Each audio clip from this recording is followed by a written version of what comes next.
Rob Panapinto. I'm the director of the UCF Business Incubation System, particularly our innovation district. The first thing I want to say that this is a very deja vu, right? Because the last year has been a fog for so many of us. The last time I was in a setting like this, and probably the last time I was wearing a suit, was here. And I don't remember, you guys did a panel on, you did a session on affordable housing. It was one of these breakfasts. It was either February or March. So I think it was like right before the pandemic. And so literally any of my suits and being in a public setting like this, so it's the first time in 12 months. I don't know about the rest of you guys, but it like feels really good to be in this setting. So I'm really happy to see so many of you folks here live today. And hi to the folks on Zoom, but it's great to have people starting to be back in rooms together, because I think that's where things really happen, particularly when we talk about things like economic development. So I'm excited to be back in the world a little bit. Real quickly on the incubation system, if you're not familiar with it. So for over 20 years now, UCF has been supporting early stage innovative companies to help them grow and scale. So people think about being tied to the UCF and think that it's tied to students or faculty, and certainly there's a piece of that, but it actually is an external economic development engine. You do not need to be tied to the university in any way, shape, or form to leverage the assets of the incubator. And in fact, our support largely does not come from the university or the university system. It comes from local and regional government. Seminole County is one of our biggest supporters. So people sometimes get a little bit confused. Again, our job is to help entrepreneurs grow, scale their businesses, graduate, leave our incubator, and then move into these great communities and build businesses and create jobs. And we're going to talk about some of that today. We have 7 incubators. There's one here in Seminole County in Winter Springs. And then I help manage our 3 innovation district incubators, which are closely tied to where the university has their physical campus out at Research Park, in Lake Nona, and one downtown that are tied to very specific vertical clusters that are tied to the overall economic success of the community. We think is where we'll create some of the jobs of the future. So I want to bring up our great panelists and talk a little bit about economic development in Seminole County. First, we're going to bring up Dana Carr from Seminole County.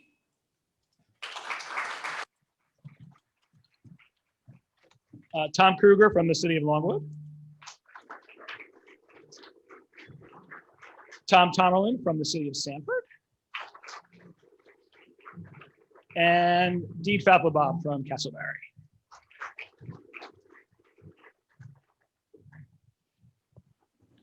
So obviously we've got broad representation from both the county and several of our key communities and cities inside of the county. So let's just, real quick, because sometimes there's a question about what is economic development. So if maybe each of you could just quickly define in your mind, and certainly in your role, what economic development means and how that ties to what your responsibilities are, that would be great.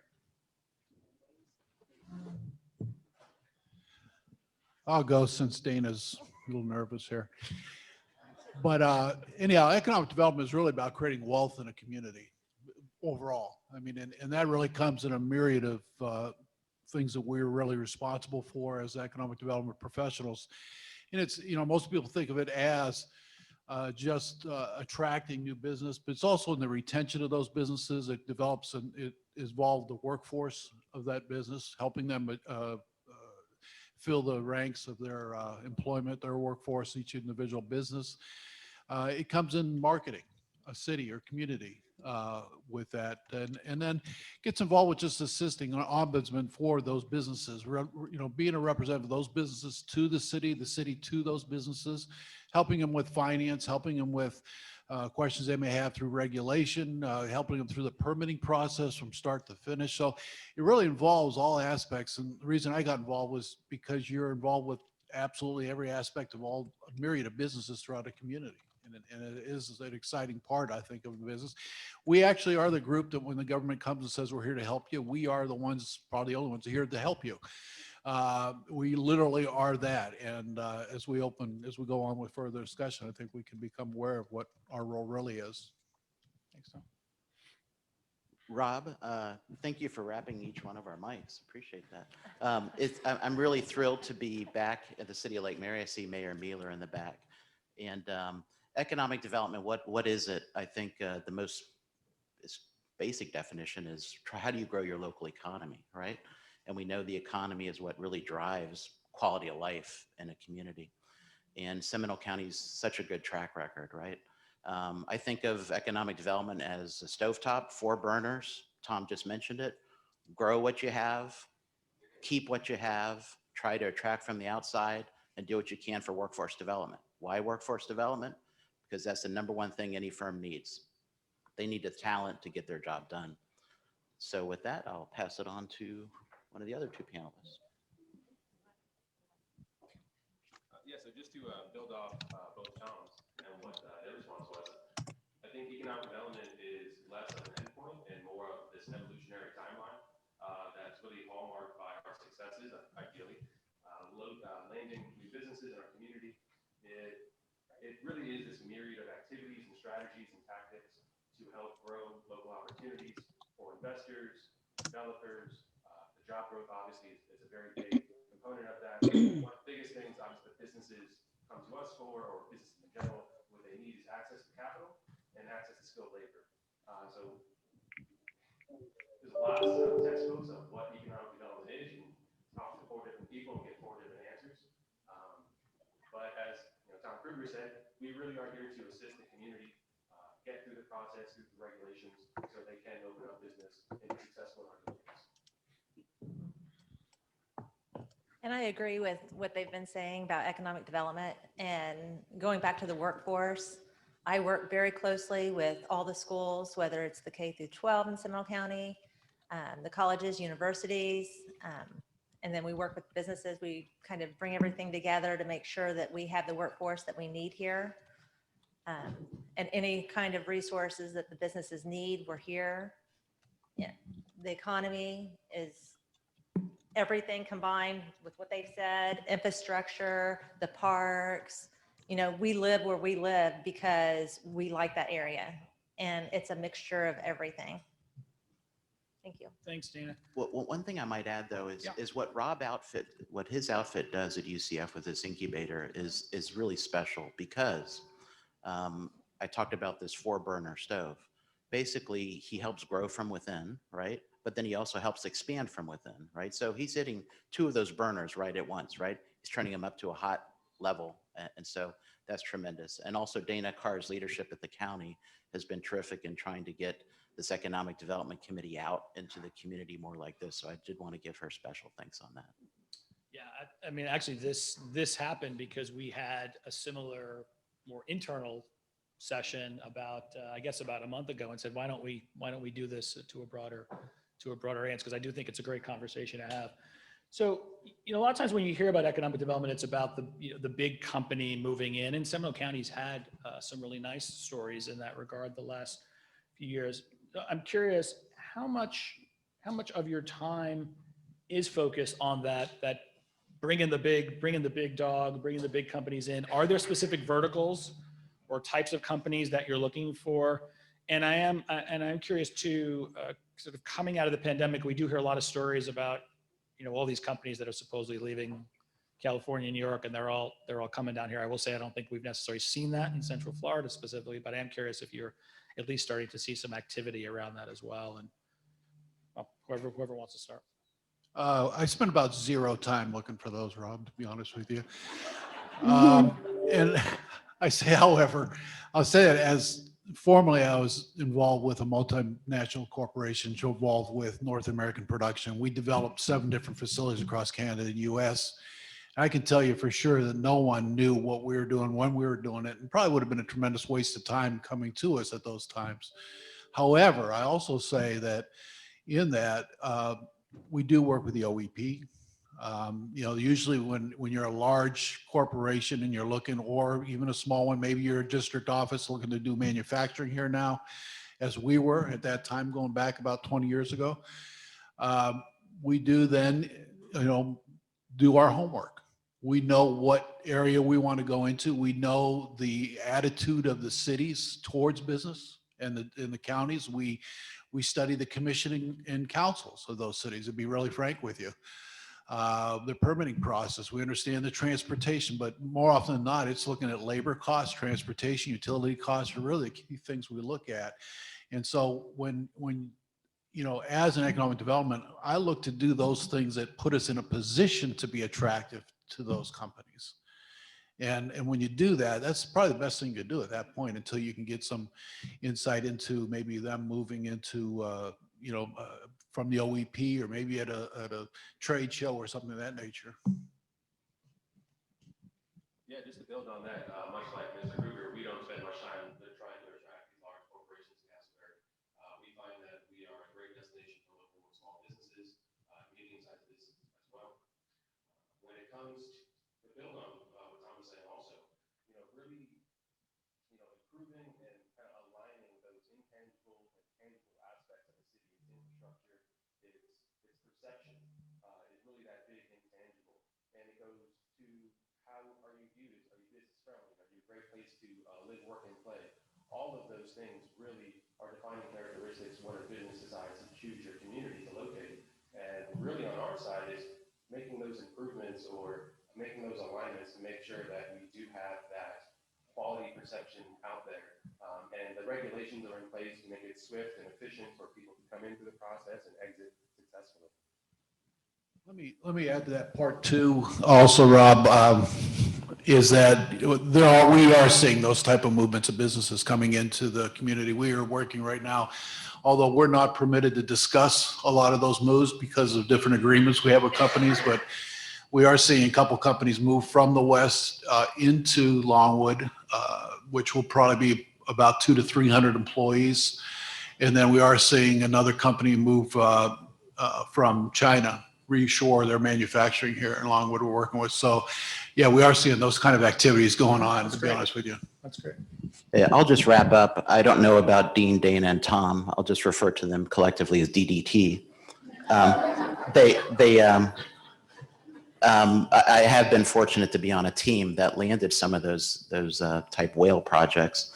And honestly, we weren't really out fishing for whales, right? We've always were out there fishing with all those things that Tom Krueger elaborated on, but we don't go out there setting a sight on we're going to land a Verizon, we're going to land a Deloitte, something like that.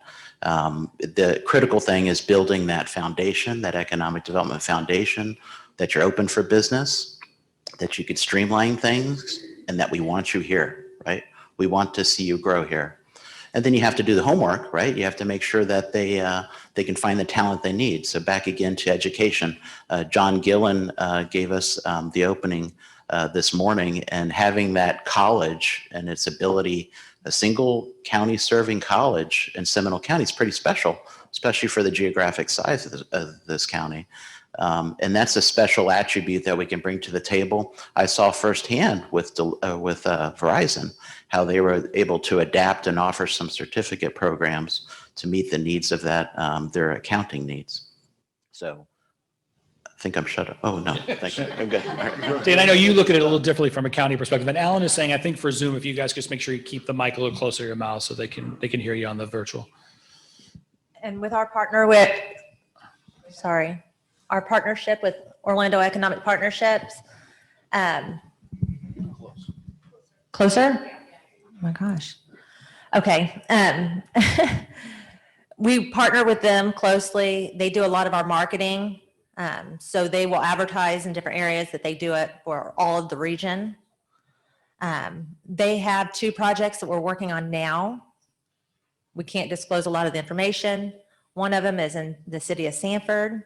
The other one is in the city of Lake Mary. And I also got a phone call from a business the other day that's looking at relocating here, bringing in 250 jobs. So a lot of times they'll reach out to us directly. So we don't have to always do it. They know where they want to be and they'll reach out to us. Can I comment one thing? I think maybe a lot of folks don't know this, but when we are courting these kind of projects that Dana just mentioned, they are confidential. And it's one of the few cases where government can be conducted outside of the sunshine. Now that there's a limit to that. There's basically 1 calendar year limit unless they request longer. But that's a critical thing to keep in mind, is that we can't share the names of these types of companies that are kind of kicking the tires, right? They're test driving the community, if you will. And we can't share the name of those because think about who's losing that company, right? And if you get something like local press involved, it can become, it'll completely mess up the entire deal. So I thought that just an interesting side note that she mentioned there's some things in the pipeline, but it's important to remember that these things in the pipeline are often held confidential, and the state actually allows for that.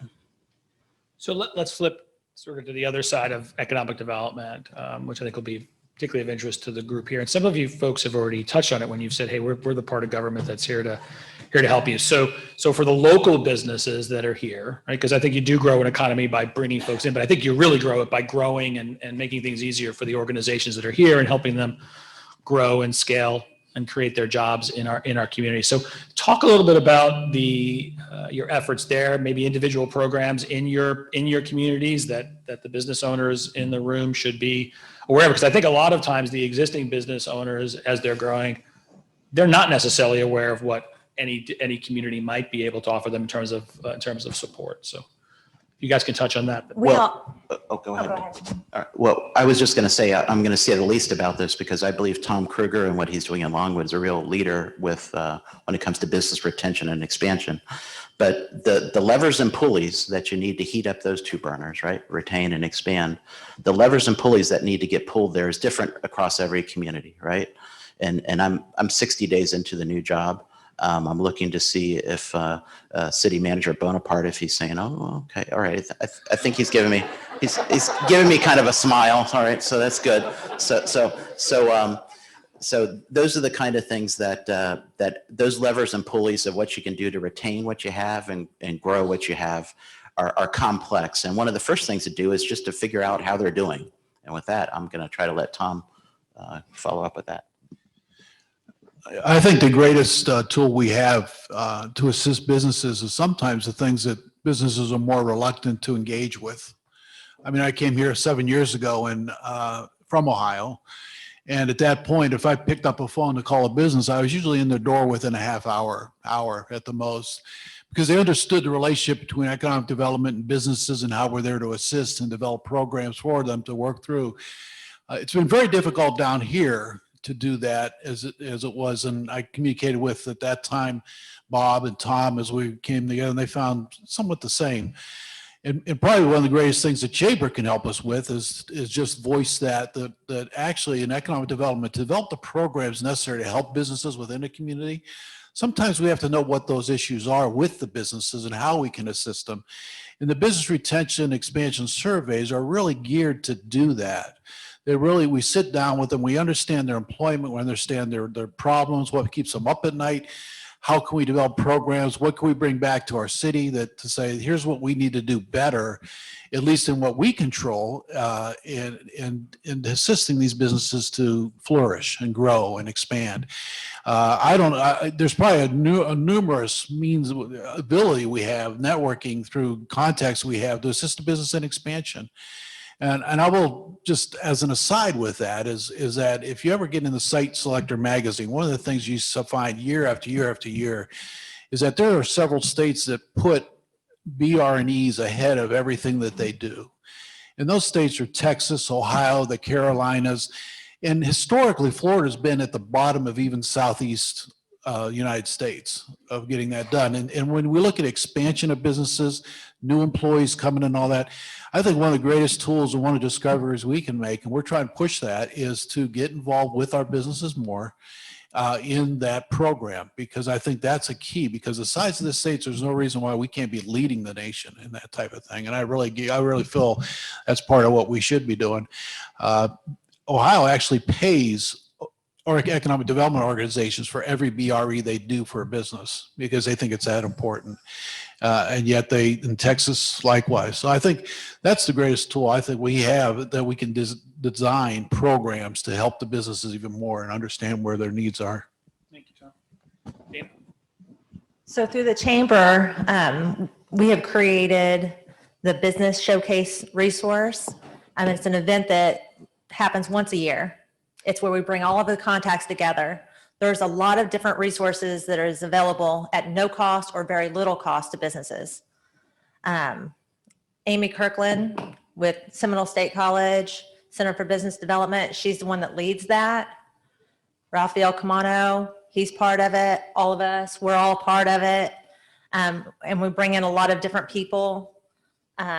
Career Source Central Florida, our local workforce agency, they have different programs that will offset some of the costs. Career Source Florida and Tallahassee, they have programs that offset the cost. And going back to the colleges, they have like Handshake that you can post your positions at no cost, get resumes. There's all different kinds of programs that are available. We also have SCORE, SBA, GrowFL, Florida Makes. The list just keeps going on and on. So we have that event in August. So make sure that you look for it because it's a very important event. Yeah, just to add on that, I think what we can do for existing businesses is just to introduce ourselves. As you've heard, there's lots of resources that are available and programming to support and help grow and expand. And really just making that introduction and letting these business owners know that we are available to them and we do have connections and access and opportunities available, helping them get through the regulations. Really just starting that conversation is really a big component of what we do. Thank you, guys. I want to make sure we leave some time for Q&A. So maybe kind of the last point is, are there some success stories in your communities that you might want to talk about? Just because I think examples are helpful as people start to think about the role that you might be able to support them. So either a company that has moved in or maybe even more importantly, a company you've helped grow or has relocated into your community. Vic. I'm not going to talk about actually a company because economic development is about, it's about enhancing the community, the environment, the wealth that's in the community. But we worked for 7 years to try to sell Township Plaza and the old Winn-Dixie, that whole area there and we finally got it sold. So we are looking at, and that's a huge win because that's entry. It's not the entry gate. It's not the entrance into Longwood, but it certainly makes an impact at Range Line 434 if you've been through that area. And you're going to see amazing transformation there because it's going to become a retail residential business hub. Literally, we're opening up the back for canoeing, and there is a lake back there if you don't know about it. But for canoeing and fishing and a boardwalk all around, which is opening up really one of the opportunities for the company that's coming from out west to also join them in the industrial park and link that all together. We ran the economic impact studies for this whole project, and for the county, it means $700 million of impact to the county and what's going to go on in that whole district. It's 156 acres, quite phenomenal with the number of employees and what's happening there. So for us, just most recently is a huge win to finally get that transformed, that whole transformation, that whole area. Well, I'll just add one of the wins for Casselberry, and really a lot of us can probably attest to this. Some of the great things that happen to our community really are of our own doing. Like for example, we have one of the incubator graduates, Firmistron, they manufacture advanced circuit boards. They moved to Casselberry. That would be a win for us. But really, there wasn't much effort on my part to land them. They saw the value of Casselberry and they decided to move here. I think it's really worth noting that economic development really has multiple specializations within it. You can focus on land use development, you can focus on workforce development, business financing. There's so many avenues and specializations. So another win for Casselberry focusing on land use development is, the restructuring and the refinement and really the smoothing out of land use protocols and regulations to help get new construction in the ground. With our new updated HUD process, the plan unit development, please forgive me, I'm a land use planner by profession, so regulations, red tape for builders is kind of my sweet spot. So improving that process is really affording Casselberry a lot of new opportunities for new construction. So hopefully in the next few years, you'll start to see some really neat and mixed use developments similar to that in Maitland along our major corridors of 436 and 1792. We also have an incentive program that targets restaurants. Unfortunately, this isn't really great economic development because these aren't high wage jobs, but there are business owners in our community who have that lifelong dream of opening up that restaurant or cafe or what have you. And so being able to offer them that incentive and assistance really is a win for us. Tom, Dana? Okay, well, I think I'll do what Tom Krueger did. Instead of talking about a particular business win, I'll couch it in terms of geography, right? So if you look at kind of economic development target areas or geographies throughout the city of Sanford, we have the West Side Industry and Commerce Park. It's literally called WIC, West Side Industry and Commerce. And that is located, St. John's Parkway is kind of the backbone of that, but it also extends north of 46. Of course, we have kind of a retail powerhouse, which is really no one's on anyone's target industry list, but we do have a retail powerhouse located, with the Target Plaza, Super Target Plaza, the Seminole Town Center Mall, and so forth. The thing that I'm probably most excited about is that we have an airport, right? And the only airport in Seminole County. And the most exciting thing about it is that's one of our economic engines, but it's also room to grow. All right. So 60 days into this new job, I think that is a priority to see industry grow out at the Orlando Sanford International Airport. We have a new airport president that I think is completely on board with that approach.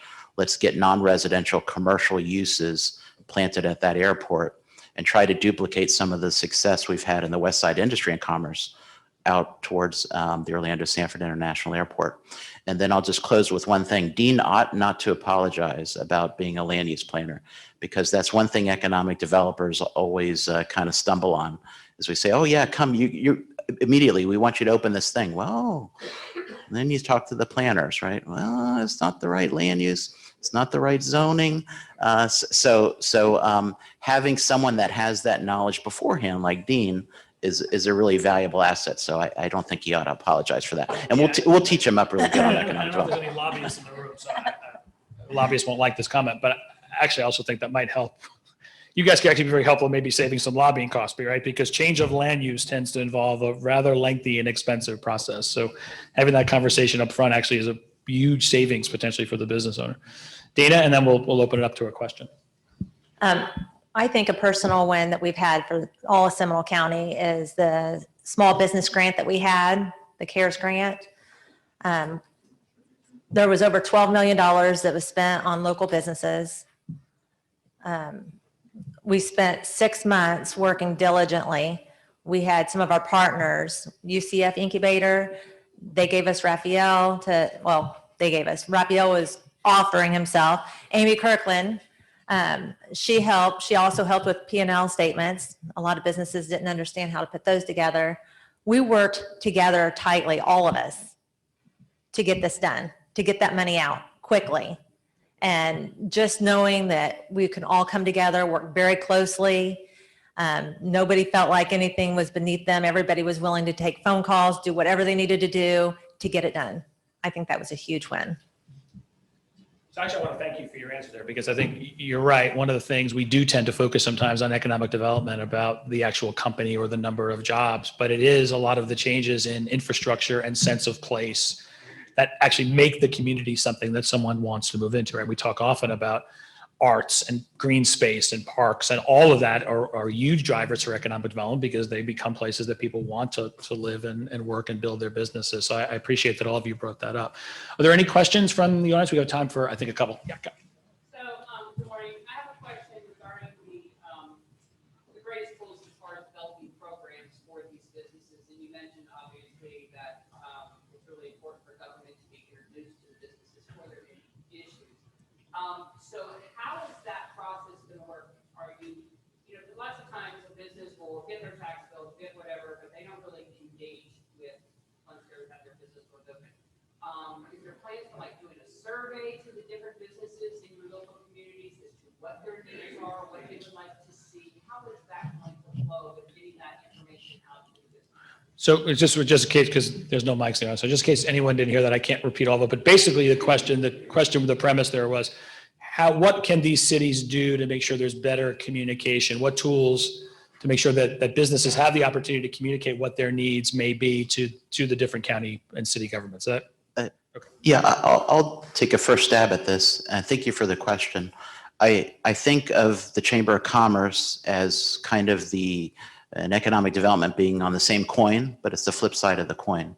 And I think everyone in this room, as a member of this Chamber of Commerce, is an ambassador. All right, ambassador to your respective community, to the entire county.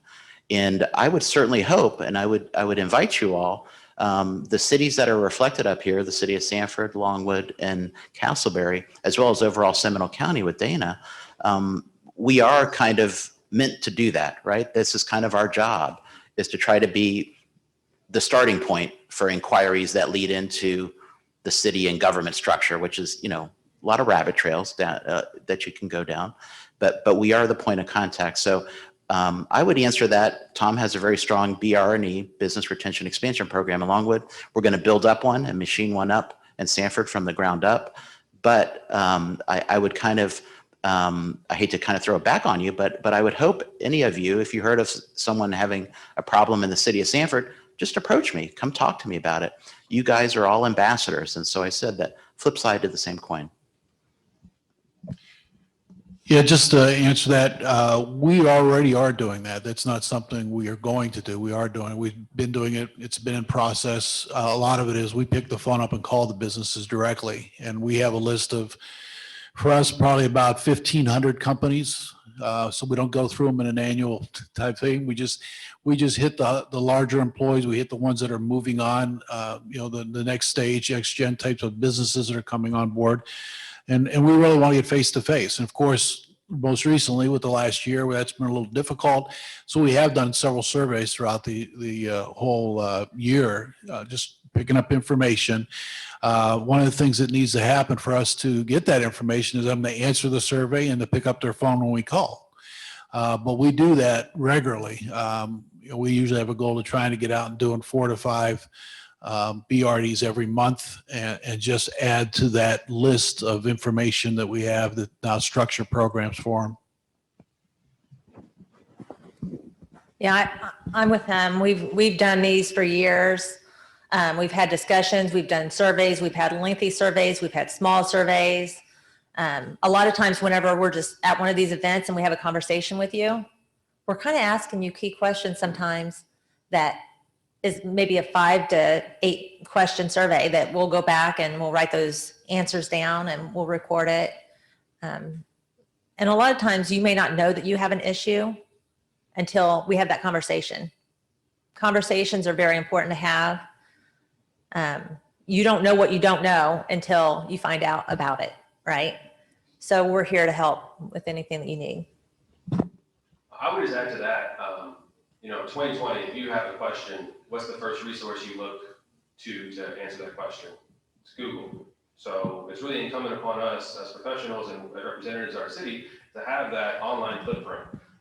If a business doesn't know what resources are available, if they can't easily find it, if you know, a large site selector is, you know, identifying communities that might be great fits for them, but you have no internet presence, you get passed over really quickly. So I would just say internet presence, in addition to what has been said already. We've got time for one more quick question if someone has another question. 2020 has changed us all. And I know prior to then, economic development, because I've lived in Sanford, I've lived in Seminole County, never lived in Orange County, I live in Casselberry, sorry Longwood, I just go here on the farmer's market. But a lot of people have decided that big companies, as well as medium-sized companies, to work from home. You know, everybody had to pivot. So my question is, as you now look forward, what you were looking at in 2018, 2019, but as 2020 has taught us all that we have to be able to pivot, do you see changing your economic development outlook to where you're not trying to get the giant 800-pound elephant that holds 5,000 people in one building, you know, to something that's a little bit more still economic impacts to the communities, but a different approach? Yes, that's good. Let me just repeat that. So basically the question was, this is a really great one, given COVID and how that may be changing how people go to work, what office buildings they go into, does it change your economic development policy or strategies going forward as we emerge from this? Yeah, I think the basic answer to that, Mary, is that we need to look internal a little bit more, right? We need to look from, what's happening within our city limits, within our county limits. And still it's to be figured out. I don't know if we have a good crystal ball to project what post-pandemic life really looks like. I think all signs point to Seminole County being a regional leader, right? Our unemployment rate's the lowest in the region, to be sure. But we coming out of it, I think we do need to look and see what we can provide. To Rob's comment earlier, one of the things I lead with in terms of pitching the city of Sanford is the great school system, right? Which is important. That's probably one of the best economic development tools you could bring to the table is our K through 12 system, our college system here in Seminole County, but also the quality of life. Once again, economic development is really all about a quality of life story. And what I lead with is our historic downtown. It's primarily an experiential downtown, right? But that experiential downtown, if you're going to bring someone from Europe or from out of state to visit Seminole County, I have a bet that you might want to walk down First Street to kind of show them the character of this entire place, because it is the first town, after all, within Seminole County. So those are the kind of things we lead with. And that's why we're going to put a great deal of emphasis on having that downtown as part of our community redevelopment agency focus, is to have that downtown come out of this pandemic recession stronger than ever, to continue to make that kind of a focal point. If you want to know what quality of life is in Sanford, come visit us downtown, because that is the kind of thing that's going to make the smaller businesses grow. It's going to want to have people come in and buy a home in the community. So with that, I'll pass it on to the next.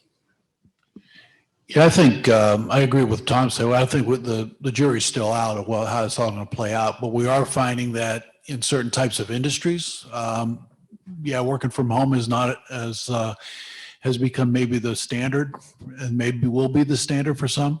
But what that opens up the door for is exactly the benefits we have in Seminole County with the education system and the quality of life and all that. Now someone that is, and we have witnessed this, that is not in Florida, that would rather have the benefits that Florida offers, is now can do business from home. And we see that a few of those moving into place as well. So it's kind of out. We have a very large, 15% of our land mass in Longwood is industrial parks. So, and we have been filling them up. So I have to say that, no, it's not really changing much as far as how we approach it. We definitely approach it with the educational system that we have here and is top notch. We do approach, we still have buildings, offices open. For us, we don't see building new offices, but we fill up the ones we have, I think, is what we're trying to do now, because that's economic development also, and it does improve the quality and the workforce here. But we'd rather see that happen instead of sprawl more office buildings and with others that are not filled up yet. So we're really focused on that a little bit. And could I just add to that, because it brings a very important point up. Well, I was just going to say the nature of the jobs that are housed in a place like an industrial park in Longwood, as well as the industrial areas of Sanford, is that you can't really work from home to do this, right? You're assembling something, you're making something with your hands. You can't have a factory floor go home. So at one time, attracting Class A office was the gold standard, so to speak, in terms of economic development. If people continue to work from home, is it really that going into the future? Any last comments from either? I'll just add that while the work from home movement is here to stay, seemingly, we are actually seeing in Casselberry a lot of those home occupations are actually now moving into commercial centers because the rents have been lower. There's more opportunity for them to get greater value in developing or establishing a brick and mortar location. Certainly, for work from home, we got to look at your infrastructure, high-speed internet, water consumption, so things like that probably come to the forefront for cities to focus on to make sure that they can provide those services. So the work from home crowd can maintain that ability.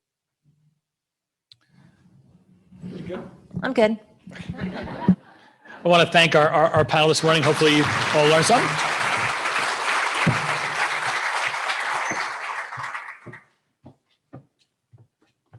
Thank you guys so much. So don't run away.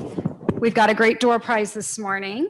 If you are not a member yet, please see Christina before you leave the room, and she will credit your ticket price if you join the chamber today. We have some exciting events coming up. There are event cards and flyers on your seats, so check those out. We have a Chamber Crush on April 13th with Papa Diesel Barbecue Food Truck in the Heathrow campus of Seminole State College. So stop by for lunch and visit the chamber office while you're there. The State of Lake Mary is this month, April 29th, so be sure to register if you haven't already. It is almost sold out in person, so if you have not registered, please do that today. Also, don't forget that all councils are registration required right now. Thank you to Top Golf, Next Horizon, J. Wayne Miller Company, Sanford Orlando Kennel Club, Waste Pro, and the Orlando Law Group for sponsoring. Thank you to Lewis from 1AV for the streaming, and to Jerry for our photography. Thank you, Lake Mary Event Center, for hosting us every month. And congratulations to Karen Arbutine from Remax. You have won $25 to Liam Fitzpatrick's. And you found her? Okay, great. Have a great Seminole County day.